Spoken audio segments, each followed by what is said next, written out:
क्या उत्तर प्रदेश में राज्यसभा सीटों को लेकर जो चुनाव हुए हैं और जो परिणाम आए हैं वो लोकसभा चुनाव जो होने वाला है उसकी पिक्चर क्लियर कर रहे हैं? इसी तरह से भारतीय जनता पार्टी को लोकसभा चुनाव में भी क्या बढ़त मिलने वाली है? क्या अखिलेश यादव के लिए अपना गढ़ बचाना मुश्किल होगा? इन तमाम मुद्दों पर बात करने के लिए हम लोगों के साथ पहुंचे हैं। 8 में 0 जोड़ना है तो आप समझ सकते हैं कि उत्तर प्रदेश में जो 80 सीटें लाने का लक्ष्य है उस पर भारतीय जनता पार्टी किस तरीके से काम कर रही है। विधानसभा में जय श्री राम के नारे लगना और वो नेता जो कभी समाजवादी पार्टी की रीढ़ हुआ करते थे, मुख्य सचेतक हुआ करते थे, उन लोगों ने भी बिल्कुल साफ जाकर कहा कि हम राम जी से दूरी नहीं बना सकते। तो आप इसी पर समझ सकते हैं कि किस तरीके से भारतीय जनता पार्टी ने जो बिसात बिछाई है उसी पर भारतीय जनता पार्टी लगातार काम कर रही है। अब बहुत बड़ी चुनौती जो थी इंडिया गठबंधन की वो लगातार टूटती चली जा रही है और वो भारतीय जनता पार्टी के हित में है। इनके लिए 0-80 का काम करेगा, आपके लिए 0 का काम करेगा? नहीं, देखिए भारतीय जनता पार्टी का एजेंडा क्लियर है। सीबीआई ईडी का उपयोग करके और बड़े पैमाने पे विपक्ष को डराने और धमकाने का काम किया जा रहा है। ऐसा इसलिए तो नहीं कह रहे कि अभी अखिलेश यादव को सीबीआई की नोटिस मिली है? वह अखिलेश यादव को सीबीआई के, झारखंड के मुख्यमंत्री को, केजरीवाल को, तो तमाम सारे देश में जो भी विपक्ष में है, शरद पवार, कौन तो अछूता? विपक्ष का कोई अछूता नहीं है जिसके ऊपर ईडी सीबीआई का छापा न पड़ रहा हो।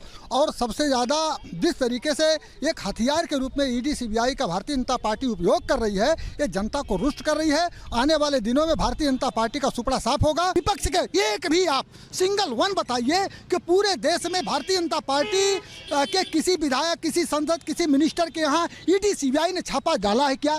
नहीं डाला, जिससे साबित होता है कि इसका दुरुपयोग किया जा रहा है। सीबीआई और ईडी काहे लेके चल रहे हैं भाई? आप जनता का समर्थन नहीं किया? बस यही इन लोगों की मानसिकता, देश को बर्बाद कर दिया, देश को खा लिया, देश को बर्बाद करके 80% लोगों की हक को इन लोगों ने खा करके आज जब भारतीय जनता पार्टी उस 80% लोगों गरीबों की बात कर रही थी, इन लोगों को कष्ट हो रहा कि ईडी सीबीआई जब तुम लोगों ने किया है तब जा करके ईडी सीबीआई जा रही है।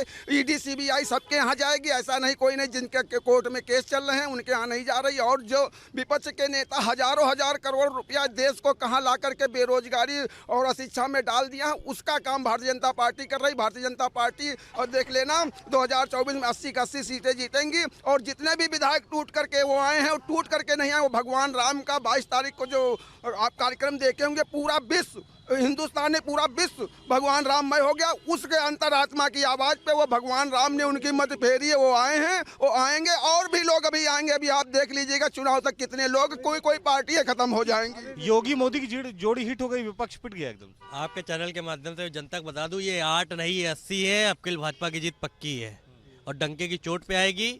और माननीय अखिलेश यादव जी की जो राही भाई उत्तर प्रदेश की 80 की दावा करते थे, यही कल के इलेक्शन से इनको दिख गया 80 नहीं है, 0 पे 0 पे आके खत्म होने वाले हैं। इसके बाद इन लोग का कोई नामो निशान नहीं रहेगा राजनीति में। आपके चैनल के माध्यम से माननीय प्रधानमंत्री जी के लिए 2 लाइन बोलना चाहता हूँ।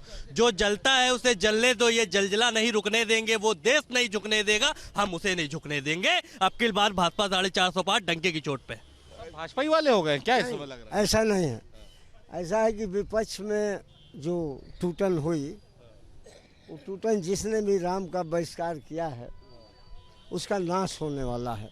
जिन लोगों ने राम को, कौन बहिष्कार किया राम का? अखिलेश यादव की बात कर रहे हैं? अखिलेश ने किया, कांग्रेस ने किया, सपा, बहुजन ने किया। बहुजन ने तो चीज हमें बता दीजिए आप, बहुत सामान्य सी बात, कि खाली राम के नाम पर इतनी बड़ी टूट फूट हो गई। अरे जिस राम के बदौलत पूरे देश है, पूरा संसार है, उसका तुम बहिष्कार कर रहे हो, हैं? तो तुम कहाँ रहो? राम को बेचने वाले ये देशद्रोही, इनका नाश नहीं होगा तो क्या होगा? अभी कम से कम 50 MLA टूटने वाले हैं। 50? भारत के इतिहास में, इनको बोले दो, भारत के इतिहास में पहली बार हुआ है कि किस तरीके से रिटर्निंग ऑफिसर सरकार के आदेश पर वोट की चोरी करता पकड़ा गया और सुप्रीम कोर्ट ने कहा रे लोकतंत्र का गला घोटा जा रहा है। इससे शर्म की बात क्या हो सकती है? और प्रधानमंत्री ने कभी भी इस पर बयान नहीं दिया। ये मालूम पड़ता है कि निर्वाचन आयोग को कैद कर लिए हैं और इस तरीके सुप्रीम कोर्ट को दखल देना पड़ा। इसलिए नॉमिनेशन भरना था, हमारे को नॉमिनेशन नहीं भरने दिया, इन्होंने चोरी नहीं करी। चोर है, जनता ने हटा दिया, जनता ने भाजपा को नॉमिनेशन नहीं करने दिया, खत्म कर देगी। और देख लेना जैसे वामपंथी और धरातल पे मिल जाएंगे, खत्म हो जाएंगे राम का। सर 80 तो जीतना कन्फर्म हो तो कन्फर्म हो गया है। हम सपा की बात कर रहे हैं कि सपा तो खत्म हो चुकी है। हमारा तो 80 कन्फर्म है और हमारा 400 नहीं, हमारा 500 कन्फर्म है। 400 मंदिर बना है 500 सालों बाद और हम लोग सीट देंगे कम से कम 500। दबाव मत बनाइए, दबाव मत बनाइए। स्वामी प्रसाद, देखिए जो विधायक टूट कर आए, जिन्होंने भाजपा को वोट दिया, उनका ये कहना था कि स्वामी प्रसाद मौर्य जिस तरह का बयान दे रहे थे उस पर अखिलेश यादव ने टिप्पणी आकर क्यों नहीं की। अखिलेश यादव बोले लेकिन देरी से बोले।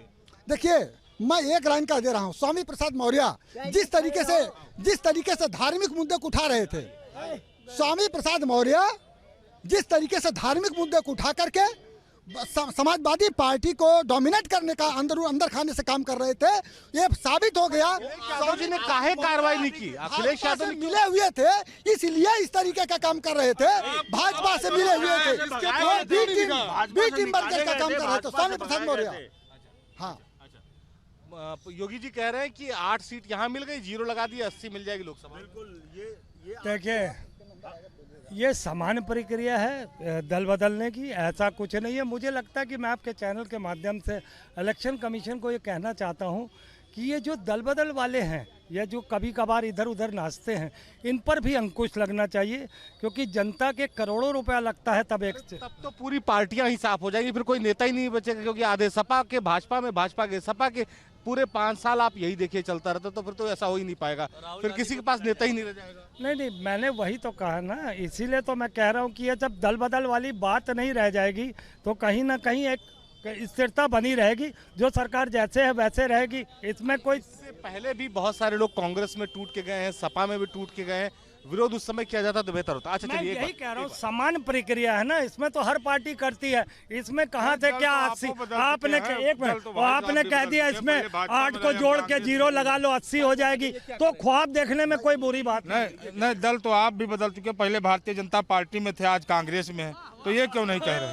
मैं इसका क्लियर कर दूं, मैं विचारधारा से नहीं मेल खाया, मुझे ना मोदी की नीयत, मोदी की ना नीयत और नीति दोनों ही खराब थी। 10 साल से सिर्फ जुमलों की सरकार थी, उसका नाम जरूर बदल गया है, जुमले की जगह है अब मोदी की गारंटी हो गया है, उसने नाम बदल दिया है। कर्म उसके वही काले हैं, वही झूठ बोलना, वही धोखा देना, वही झूठ फैलाना।